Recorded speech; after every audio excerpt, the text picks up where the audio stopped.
Hello दोस्तों, मैं रवि कश्यप और स्वागत करता हूं आपका कॉमर्स विद रवि कश्यप में। दोस्तों, आज जो हम डिस्कस करने वाले हैं वो डिस्कस करने वाले हैं आपके फाइनेंशियल अकाउंटिंग की important theory question. Basically question तो आपको मैं दे चुका हूं ऑलरेडी, और जिन लोगों को नहीं मिले हैं प्लीज़ इस वीडियो के डिस्क्रिप्शन में जाइए और आपको वहाँ पे एक रवि कश्यप सर के नाम से ब्लॉग मिलेगा, उसको क्लिक कीजिएगा लिंक को, आपको इंपॉर्टेंट क्वेश्चन वहाँ पे मिल जाएंगे। ओके, ना फाइनली हम डिस्कस करते हैं वो इंपॉर्टेंट क्वेश्चन को। मैंने आपको बता तो दिया, प्लस मैं आज उनको आपको समझाने जा रहा हूँ। ओके, मैं समझाते वक्त एक चीज़ ध्यान रखिएगा, मैं आपको सिंपल वे में समझाऊंगा। आपको जो याद करना है वो अपने 10 ईयर अपनी बुक से करना है, क्योंकि मैं जो समझाता हूँ तो आपको बड़ी सिंपल वे में समझाऊंगा, ताकि आप एक बार जब बुक रीड करेंगे तो आपको समझ आ जाए। सेम लाइक ऐसे हमने बिजनेस ऑर्गेनाइजेशन मैनेजमेंट में किया था, वैसे ही आपको अभी करना है। तो दोस्तों शुरुआत करते हैं। तो मैंने वो ब्लॉग खोल रखा है अपने फ़ोन में, तो इसमें जो इंपॉर्टेंट क्वेश्चन दिए हुए हैं, पहला है what is GAAP, GAAP and what are the norms of GAAP. तो दोस्तों, गैप का मैं मीनिंग बता दूं। गैप का मतलब होता है जनरल अकाउंटिंग एक्सेप्टेड क्या होता है, प्रिंसिपल मतलब यहाँ पे सिद्धांत हो गए, नियम हो गए। तो ये क्या होते हैं, ऐसे जनरल अकाउंटिंग एक्सेप्टेड प्रिंसिपल होते हैं जो ऑल ओवर इंडिया में एक्सेप्टेड होते हैं। इवन कुछ यूनिवर्सल होते हैं जो हर जगह एक्सेप्टेड होते हैं। तो उसके लिए कुछ अकाउंटिंग स्टैंडर्ड बने हैं, कुछ रूल्स बने हैं। ठीक है, अगर हम दिल्ली में अकाउंटिंग कर रहे हैं और वही मुंबई में करें, चेन्नई में, तो अलग होगी, निजी नहीं, वो वैसे ही की जाएगी। तो ये क्या है, एक ऐसे प्रिंसिपल जो हर जगह क्या किए जाते हैं, फॉलो किए जाते हैं। ठीक है, तो इसकी डेफिनेशन आपको याद करनी है, प्लस आपको क्या करना है, इसके नॉर्म्स याद करने हैं। मीन्स लायबिलिटी समथिंग लाइक होगा आपके 10 ईयर में और बुक्स में गिवन हो सकता है। और दोस्तों, इसके बाद दूसरा क्वेश्चन जो आ रहा है वो आ रहा है what is accounting and what are the process of accounting.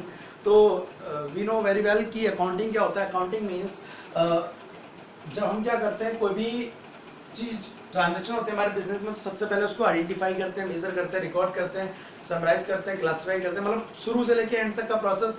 और वही चीज़ें जो मनी में होती है, प्लस लास्ट में उसे इंटरप्रेट करते हैं, उनसे रिजल्ट निकालते हैं। तो ये पूरा प्रोसेस क्या है, अकाउंटिंग। ठीक है, आपकी बुक में इसकी डेफिनेशन है। प्लस अकाउंटिंग प्रोसेस क्या है, तो अकाउंटिंग प्रोसेस की मैं बात करूं तो अकाउंटिंग प्रोसेस का मतलब हो गया कि सबसे पहले हमारे बिजनेस में क्या होती है, एक ट्रांजैक्शन होती है। ट्रांजैक्शन के बाद एक जर्नल एंट्री होती है। जर्नल एंट्री के बाद एक लेजर होता है, और लेजर के बाद क्या होता है, ट्रायल बैलेंस होता है। ट्रायल बैलेंस के बाद एक ट्रेडिंग अकाउंट बनता है। ट्रेडिंग अकाउंट के बाद पीएनएल बनता है, और पीएनएल के बाद बैलेंस शीट बनता है।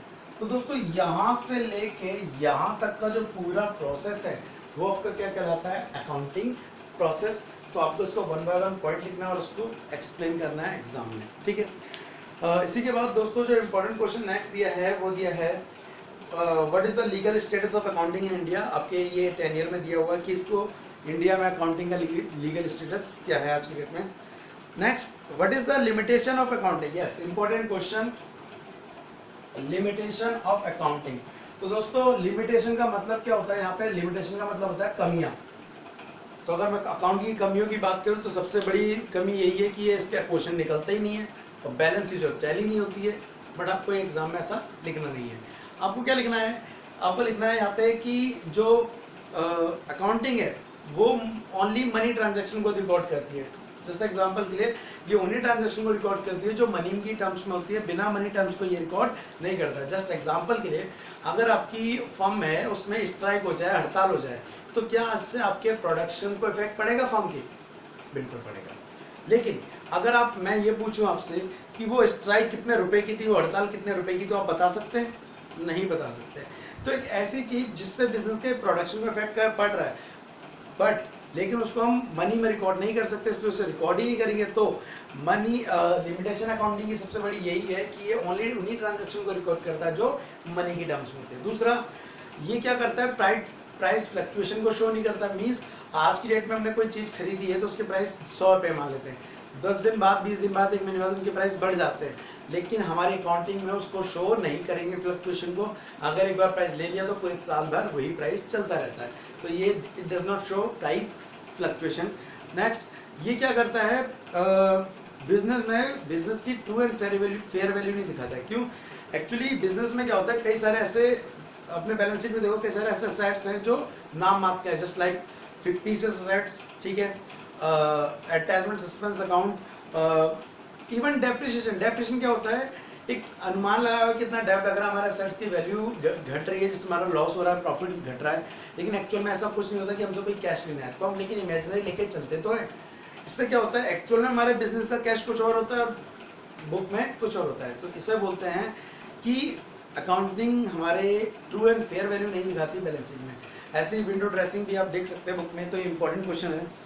उसके बाद दोस्तों, अच्छा एक चीज़ मैं एक बार चेक कर लेता हूँ आपके लिए रिकॉर्ड हो भी रहा है या नहीं, just because of yes it's fine. Actually मैं ये तीसरी बार रिकॉर्ड कर रहा हूँ, मैंने 2 बार रिकॉर्ड करा इससे पूरा लेक्चर, बट हुआ क्या कि स्पेस की वजह से वो शायद रिकॉर्ड नहीं हुआ, दिक्कत आ गई थी, कोई नहीं, अब ठीक चल रहा है। जैसे हमारे 1000 सब्सक्राइबर कंप्लीट हो जाते हैं, हम लाइव स्ट्रीमिंग करेंगे तो इसकी दिक्कत ही नहीं आएगी, कोई दिक्कत वाली बात नहीं है वैसे। तो दोस्तों कंटिन्यू करते हैं, लिमिटेशन आपको समझ आ गई होगी। उसके बाद अगला जो क्वेश्चन है वो डिफरेंस कर रहा है, कई सारे पॉइंट पे आपको डिफरेंस बताना है, जिसमें सबसे पहला दिया है कैपिटल एक्सपेंडिचर और रेवेन्यू एक्सपेंडिचर में डिफरेंस। तो दोस्तों मैं समझाने के लिए एक तरफ लिख लेता हूँ कैपिटल एक्सपेंडिचर और एक तरफ लिख लेता हूँ रेवेन्यू एक्सपेंडिचर। कैपिटल एक्सपेंडिचर क्या होता है, रेवेन्यू एक्सपेंडिचर क्या होता है। कैपिटल एक्सपेंडिचर वो एक्सपेंडिचर होते हैं जो अपने 12 मंथ से ज़्यादा का जो असेट्स होता है उसको खरीदने के लिए किए जाते हैं, और जो 12 मंथ से कम के लिए होते हैं उन्हें वो के लिए रेवेन्यू एक्सपेंडिचर। समझाता हूँ दोस्तों कैसे है, लेकिन एक चीज़ समझा दूँ पहले आपको कि मैं आपको यहाँ पे समझाऊंगा, दोबारा से समझा रहा हूँ कि सिंपल लैंग्वेज में समझाऊंगा, जैसा मैंने आपको बॉम्ब में समझाया, लेकिन आपको सिंपल लैंग्वेज नहीं लिखनी है, आपको अपनी बुक से देख के लिखना है। जैसा कि आपको मैंने बताया कि एक मूवी देखी होगी आपने, 3 इडियट। 3 इडियट में क्या होता है, टीचर आमिर खान से क्वेश्चन कर रहा है what is machine, Aamir Khan बोलता है जिप एक मशीन है, तो वहाँ पे उसकी बहस हो जाती है, लेकिन वो गलत नहीं था। लेकिन क्या हम एग्जाम में ये लिखेंगे जिप एक मशीन होती है, मशीन जिप होती है समथिंग, नहीं ना। वहाँ पे चतुर ने डेफिनेशन जो सुनाई थी हमें लिखनी वही पड़ेगी एक्चुअल में, ठीक है, क्योंकि हमारा अभी का एजुकेशन सिस्टम यही है। तो आपको मैं समझा रहा हूँ थोड़ा जिप वाले तरीके से, आमिर खान के तरीके से, लेकिन आपको जो लिख के आना है वो चतुर के तरीके से, तभी आपको मार्क्स मिलेंगे। तो दोस्तों कंटिन्यू करते हैं। हाँ, चतुर भी सीईओ बन गया था किसी कंपनी में मालिक, और आपका आमिर खान भी साइंटिस्ट बन गया था, तो कोई प्रॉब्लम वाली बात नहीं है, दोनों अपनी जगह सक्सेस हुए थे। हाँ, तो दोस्तों मैं बताता कैपिटल एक्सपेंडिचर और रेवेन्यू एक्सपेंडिचर। कैपिटल एक्सपेंडिचर का मतलब होता है purchase of assets just like building, machinery, furniture, ये ऐसे सेट्स होते हैं जो बार बार नहीं खरीदे जाते, एक बार में 12 में खरीदे जाते हैं, तो जो 12 मंथ या उससे साल या कई सालों तक चलते हैं, तो इसलिए बोलते हैं कैपिटल एक्सपेंडिचर। वही रेवेन्यू एक्सपेंडिचर वो होते हैं जो लगातार होते रहते हैं। Revenue expenditure just like purchase of goods. इसका एग्जांपल लेना चाहूँगा कि मैं मान लेते हैं आपकी फोटोस्टेट की शॉप है, तो आप एक मशीन खरीद के ला रहे हो फोटोस्टेट की, तो वो आपके लिए क्या हो गया, एक कैपिटल एक्सपेंडिचर, क्योंकि आप एक मशीन लेके आए जो कि कई सालों तक चलेगी, लेकिन उस फोटोस्टेट करने के लिए आपको इंक प्लस आपको पेपर लाना पड़ेगा, तो वो आपके लिए गुड्स है, तो वो क्या कहलाएगा आपका रेवेन्यू एक्सपेंडिचर, जो कि लगातार होता रहेगा, ठीक है। तो ये कह सकते हो आप, ये कभी कभी होता है, इससे इरेगुलर बोल सकते हो, नॉन रिकरिंग, और जो लगातार होता है रिकरिंग मीन्स रेगुलर एक्सपेंडिचर होते हैं। क्लियर है दोस्तों, तो ये आप इसको डिफरेंस कर सकते हैं। सेम लाइक इसका अपोजिट भी आ सकता है, capital receipts and revenue receipts. तो रेवेन्यू रिसीप्ट जो डेली होती रहती है, कैपिटल रिसीप्ट जो कभी कभी होती है। जस्ट एग्जांपल के लिए आपने वही फोटोस्टेट की मशीन बेच दी, तो क्या आप रोज बेचेंगे, नहीं ना, खराब हो गई तो ही तो बेच दी, तो उससे जो पैसा आएगा बेचने से वो है कैपिटल रिसीप्ट, और गुड्स बेचने फोटोस्टेट करने से जो आएगा वो है रेवेन्यू रिसीप्ट्स। ओके दोस्तों, ये आपका क्वेश्चन हुआ। नेक्स्ट उसके बाद हम पढ़ते हैं अगला क्वेश्चन जो डिफरेंस दे रखा है वो आ रहा है रिजर्व और प्रोविजन में डिफरेंस। तो बेसिकली दोस्तों रिजर्व और प्रोविजन का मतलब क्या होता है, प्रोविजन होते हैं जब हम पैसे कलेक्ट कर रहे हैं कोई स्पेसिफिक पर्पस के लिए, ये क्या हो गया हमारा प्रोविजन, और एक हो गया हमारा क्या रिजर्व। प्रोविजन का मतलब होता है जब हम कोई स्पेसिफिक पर्पस के लिए पैसे इकट्ठे करें। जस्ट एग्जांपल के लिए आपने एक मूवी देखी होगी मुझसे शादी करोगी, सलमान खान की, तो उसमें वो 3-4 गुल्लक बनाता है, एक दादी की ऑपरेशन के लिए, एक आँख के ऑपरेशन के लिए, एक बहन की शादी के लिए, एक भगवान के लिए। तो वहाँ पे हो क्या रहा है, जो उसने दादी के आँख के ऑपरेशन के लिए गुल्लक बनाई है, वो एक स्पेसिफिक पर्पस के लिए पैसा इकट्ठा कर रहा है। उसे पता है कि वो पैसा कहाँ यूटिलाइज होना है, दादी जी की आँख के ऑपरेशन के लिए यूज होना है। तो वो क्या है, एक प्रोविज़न। तो प्रोविज़न का मतलब होता है जब हम कि स्पेसिफिक पर्पस के लिए इकट्ठे कर रहे हैं, और जिसका कोई स्पेसिफिक पर्पस नहीं होता वो जो पैसे इकट्ठा कर रहे हैं वो कहलाएगा रिजर्व। बचपन में नॉर्मली हमें क्या होता था, कोई चीज़ देख लेते तो हम पैसे कलेक्ट करने लगते थे, 1 रुपये इकट्ठे, 2 रुपये इकट्ठे, वो लूँगा। तो अगर हम एक स्पेसिफिक चीज़ के लिए इकट्ठे कर रहे थे तो वो क्या कहलाएगा, प्रोविज़न। और अगर हम कुछ लोग ऐसे सेव करने की आदत होती है, गुल्लक में टपका दिया पैसा है, तो वो क्या बनाते हैं, रिजर्व। बेसिकली वैसे ये अकाउंट्स की टर्म है, बिजनेस की टर्म से मैं समझा रहा हूँ वैसे।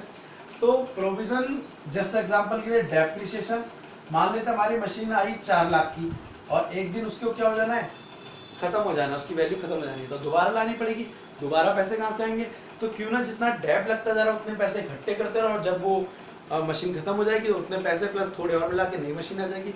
तो इसीलिए हम क्या इकट्ठा करते हैं, provision for dep, provision for dep. और यहाँ पे आप एग्जाम्पल ले सकते हैं जनरल साहब का, जिसका कोई स्पेसिफिक पर्पस नहीं होता, उद्देश्य नहीं होता, वो किसी भी चीज़ के लिए यूटिलाइज किए जा सकते हैं।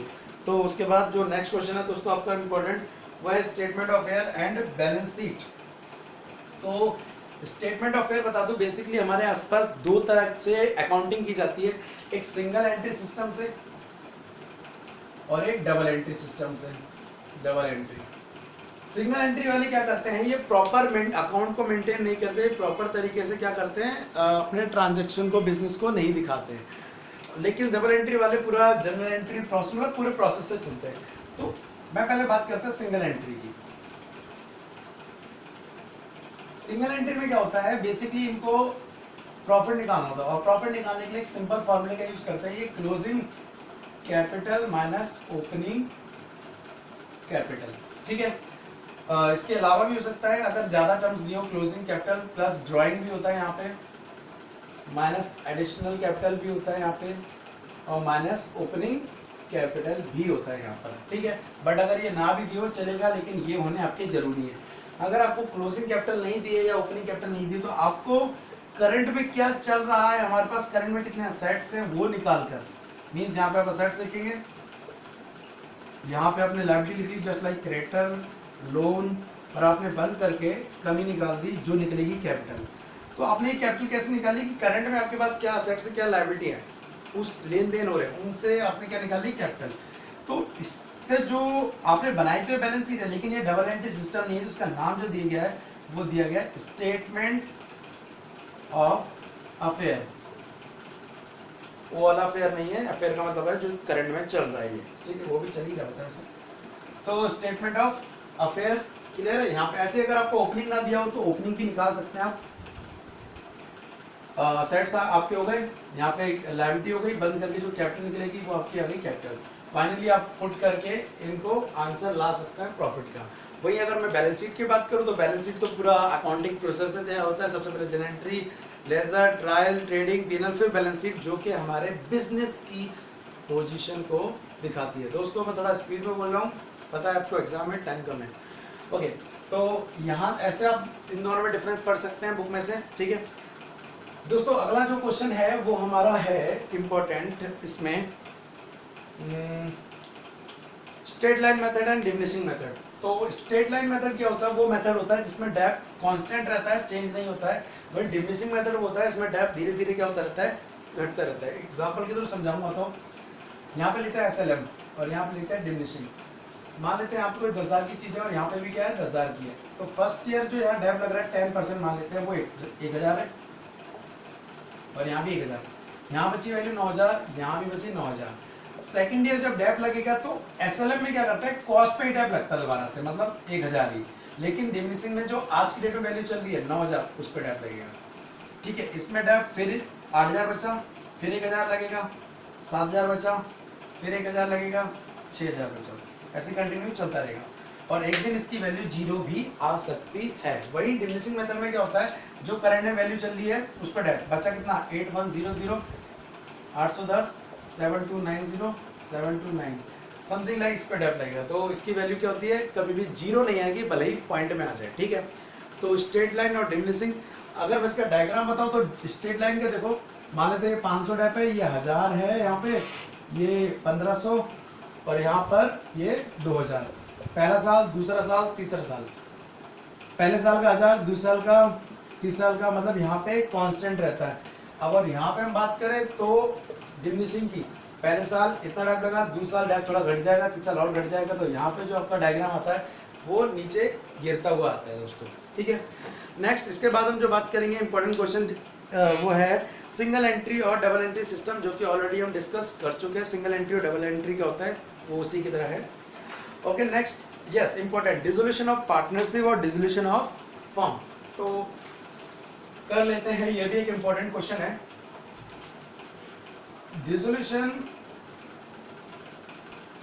ऑफ पार्टनरशिप समझते पहले क्या होता है दोस्तों। आपने 12th पढ़ी होगी, तो 12th में आपका एक चैप्टर था एडमिशन, रिटायरमेंट और डेथ, ये कई सारे चैप्टर थे। तो मैं एडमिशन का एग्जांपल ले रहा हूँ, वैसे सारे ही होते हैं डिसोल्यूशन ऑफ पार्टनरशिप। एक्स और वाई आपके पार्टनर है, उनका रेशियो दिया है 3:2, जेड आया, इस पार्टनरशिप में रेशियो हो गया 3:1, एक्स वाई एंड जेड। अब क्या हो रहा है, जब जेड आया तो क्या पुरानी वाला जो एग्रीमेंट था, जो पुराना वाला पार्टनरशिप डीड थी, वो काम करेगा क्या? नहीं करेगा, उसको अब क्या कर दिया जाएगा, बेकार है, फाड़ के फेंक दिया जाएगा। तो वो जो पुरानी पार्टनरशिप बेकार हो गई उसे बोलते हैं डिसोल्यूशन ऑफ पार्टनरशिप। तो जब भी फर्म में डी रेशियो में चेंज आता है, रेशियो में चेंज आता है, तो हमें क्या करना पड़ता है, नई पार्टनरशिप बनानी पड़ती है, नई डीड बनानी पड़ती है, उसे बोलेंगे डिसोल्यूशन ऑफ पार्टनरशिप। तो डेथ, रिटायरमेंट, एडमिशन, ये आपके सारे क्या थे, डिसोल्यूशन ऑफ पार्टनरशिप थे। बट डिसोल्यूशन ऑफ फर्म का मतलब क्या होता है? डिसोल्यूशन ऑफ फर्म का मतलब होता है फर्म ही क्या हो जाना, बंद हो जाना, क्लोज हो जाना, तो पूरा अब चालू ही नहीं हो रही है। तो अब आप ये कह सकते हैं कि डिसोल्यूशन ऑफ पार्टनरशिप का मतलब नहीं है कि डिसोल्यूशन ऑफ फर्म हो रहा है। डिसोल्यूशन ऑफ पार्टनरशिप होने का मतलब ये बिल्कुल नहीं है कि डिसोल्यूशन ऑफ फर्म हो रहा है, लेकिन अगर डिसोल्यूशन ऑफ फर्म हो जाता है तो डिसोल्यूशन ऑफ पार्टनरशिप अपने आप हो जाएगा, ठीक है। तो आप ये प्रिपेयर कर सकते हैं। अच्छा एक और चीज, डिसोल्यूशन ऑफ फर्म के होने के कारण क्या है ये भी लेना, मतलब डिसोल्यूशन कब कब होता है, इंस्टॉलमेंट हो जाए, पार्टनर अनसाउंड माइंड हो जाए, कोर्ट के द्वारा, ये सारी चीज़ें आपको बुक में मिल जाएगी। एक और चीज़, difference between private debt and firm debt. Private debt वो होता है जो पार्टनर अपनी ज़रूरतों के लिए लोन लेता है, वही फर्म डेट वो होते हैं जो फर्म के लिए लोन लिए जाते हैं, ठीक है। तो इंपॉर्टेंट है, आप प्रिपेयर कर सकते हैं इसको भी। उसके बाद दोस्तों इंपॉर्टेंट जो क्वेश्चन दिया हुआ है इसके अंदर, वो दिया हुआ है difference between cash based accounting and accrual based accounting. Yes important है, कैश बेसिस अकाउंटिंग और एक्रूअल। तो दोस्तों कैश बेस्ड अकाउंटिंग में क्या होता है, इस अकाउंटिंग में ट्रांजैक्शन तभी रिकॉर्ड की जाती है जब कैश आए या जाए। मींस यहाँ पे ये मतलब नहीं है ट्रांजैक्शन कब हुई, यहाँ मतलब है कैश कब आया और कब किया। जस्ट एग्जांपल के लिए, आज मैंने आपको कोई गुड सोल्ड किया ऑन क्रेडिट, उधार पे, तो उसको आज रिकॉर्ड नहीं करूँगा। आपने 5 दिन बाद पैसे दिए तो मैं उस दिन उसे रिकॉर्ड करूँगा। तो इसमें ओनली कैश ट्रांजैक्शन को रिकॉर्ड करते हैं। वही एक्रूअल कहता है कि जी नहीं, जिस दिन ट्रांजैक्शन हो जाए उसी दिन रिकॉर्ड करो, चाहे नगद हो चाहे उधार हो।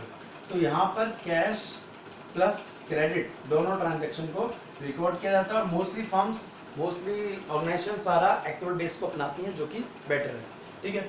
तो आप इसमें डिफरेंस कर सकते हैं, आपका डिफरेंस बुक में दिया होगा दोस्तों। उसके बाद इंपॉर्टेंट क्वेश्चन दिया हुआ है आपका हायर परचेज और इंस्टॉलमेंट परचेज सिस्टम में। तो ये भी बता देता हूँ मैं आपको, हायर परचेज सिस्टम क्या होता है और इंस्टॉलमेंट परचेज सिस्टम क्या होता है। बेसिकली आपका जो क्वेश्चन आएगा न्यूमेरिकल, वो हायर परचेज सिस्टम का आएगा। हायर परचेज सिस्टम क्या है, नॉर्मली इसमें हम जब कोई चीज़ इंस्टॉलमेंट पे लेके आते हैं तो उसका जो ऑनरशिप होती है, मालिकाना हक होता है, वो किसका होता है, वेंडर का ही होता है। दूसरा, अगर हम किस्त नहीं भरेंगे, इंस्टॉलमेंट नहीं भरेंगे, तो हमसे सामान लेके जा सकता है, और कई सारी चीज़ें इसमें और भी दे रखी हैं, ठीक है। और जो चीज़ में खराबी होती है वो वेंडर भरेगा इंटरनल, अगर खराबी होती है। लेकिन वही इंस्टॉलमेंट परचेज सिस्टम में मालिक हम बन जाते हैं। अगर हम पेमेंट ना कर पाएँ तो वो हमसे सामान रिपोजेस नहीं कर सकता, ले नहीं सकता, हाँ वो हमारे खिलाफ केस कर सकता है। दूसरा, अगर उस सेट्स में कोई खराबी आती है तो उसको हमें ठीक कराना पड़ेगा। तो ये आपके बुक में डिफ्रेंसिएशन आराम से दिया हुआ है, डिफरेंस आप देख सकते हैं दोस्तों। ये डिफरेंस खत्म होते हैं हमारे यहाँ पे। अब आ रहा है what is accounting standard, how many standard have been issued by ICI. तो बहुत सारे स्टैंडर्ड हैं। अकाउंटिंग स्टैंडर्ड क्या होता है, वही रूल एंड रेगुलेशंस जिनके लिए अकाउंटिंग की जाती है, जिनसे अकाउंटिंग क्लियर होती है।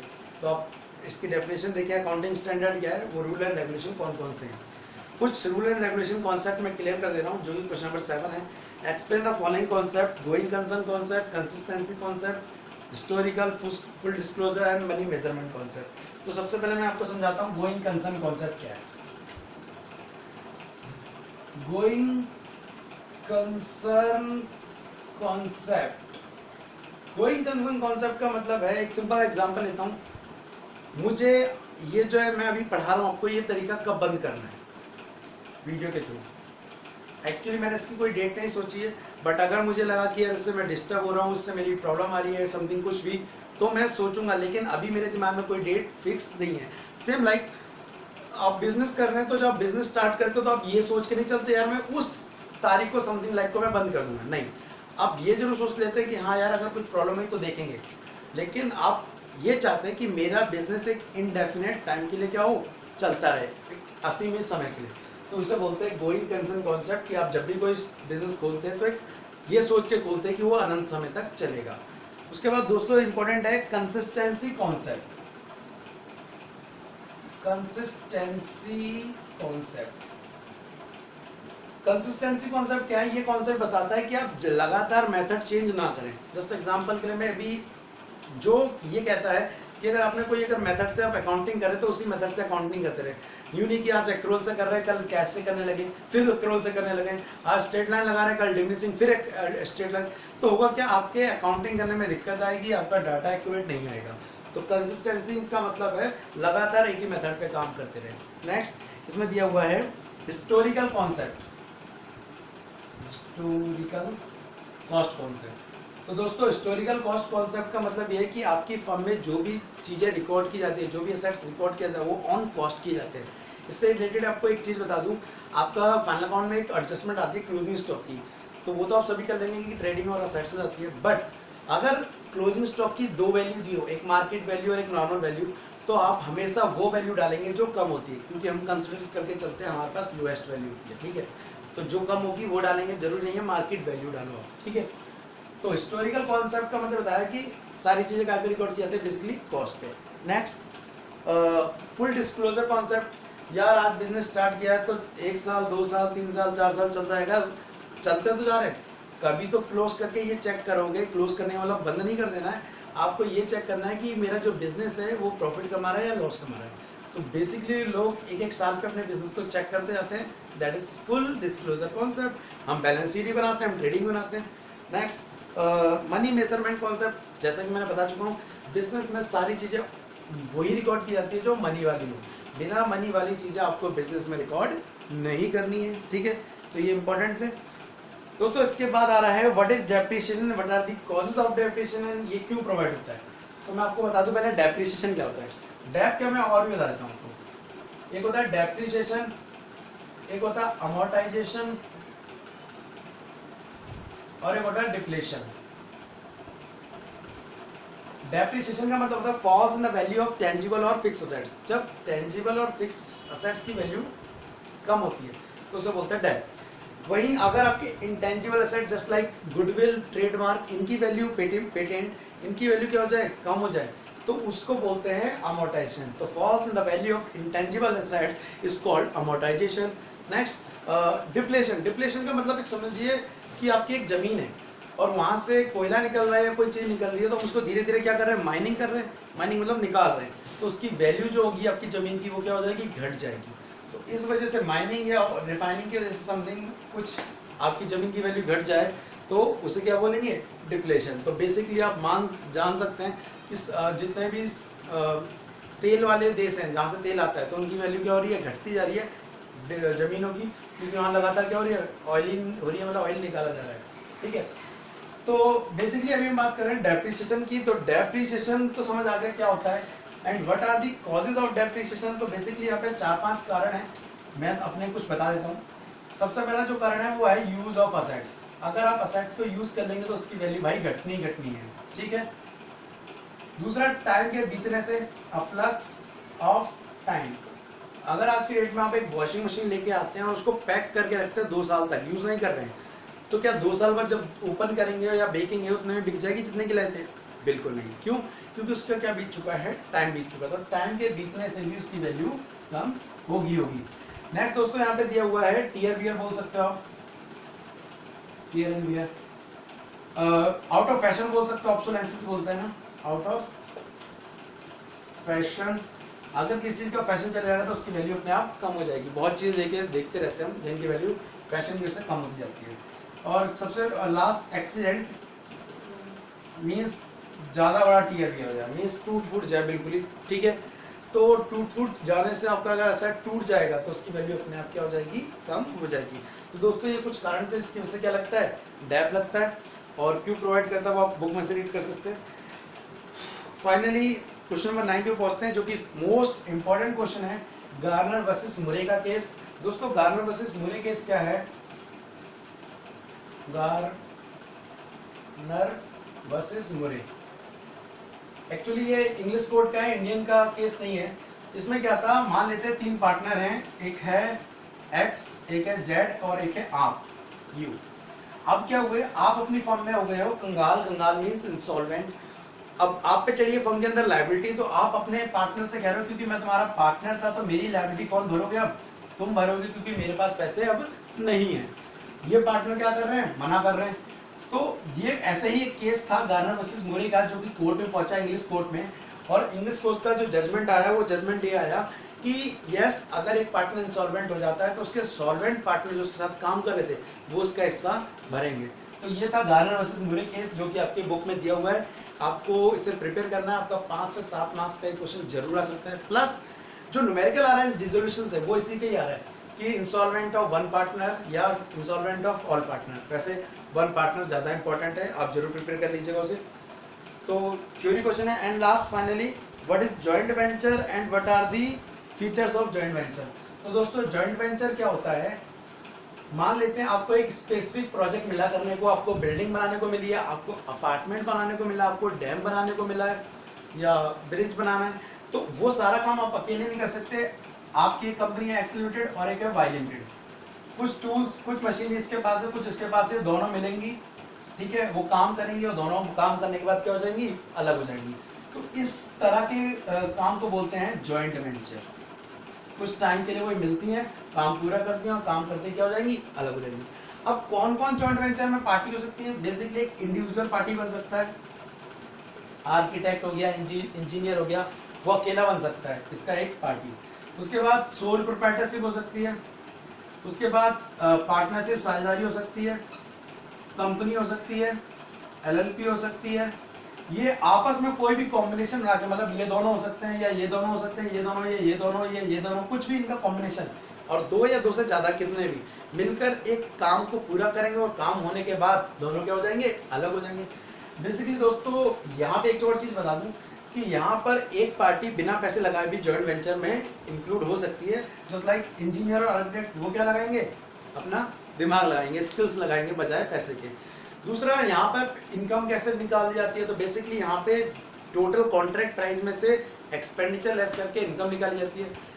प्रॉफिट शेयरिंग रेशियो क्या होता है, basically profit sharing ratio task के हिसाब से, जिसका टास्क मतलब काम ज़्यादा हार्ड होगा उसे ज़्यादा मिलेंगे, जिसका कम होगा उसे कम मिलेंगे। दूसरा नाम क्या होगा, नाम यहाँ पे नहीं रखा जाता है, मीन्स मान लेते हैं X limited Y limited 2 company है, एक फेमस है तो यूनिक ही फेमस वाले का नाम रखा जाएगा, ऐसा कुछ नहीं है, यहाँ पे नाम नहीं रखा जाएगा। तो दोस्तों ये कुछ फीचर्स हैं, आप इंपॉर्टेंट है, जरूर याद कर लीजिएगा। तो यहाँ पे हमारे खत्म होते हैं, मेरी तरफ से जो इंपॉर्टेंट क्वेश्चन लगते हैं मैंने बता दिए, इसके अलावा भी आप प्रिपेयर कीजिए। दोस्तों ये थे आपके इंपॉर्टेंट क्वेश्चंस, क्लियर है। मे भी हो सकता है मैं आपको 1-2 चैप्टर की थोड़ी समझाऊँ, मे बी इनलैंड ब्रांच हो सकता है या अदर चैप्टर डैप हो सकता है, तो आप देख सकते हैं। अभी मैं मे बी साथ लेक्चर को प्रिपेयर करूँ, साथ ही साथ आपको मेरे को ये कमेंट करके बताना होगा कि आपको समझ आ रहा है या नहीं समझ आ रहा है। अगर समझ आता है तो मैं आपको ऐसी और फ्यूचर में वीडियो बना के देता रहूँगा, साथ ही साथ आपकी हेल्प करता रहूँगा।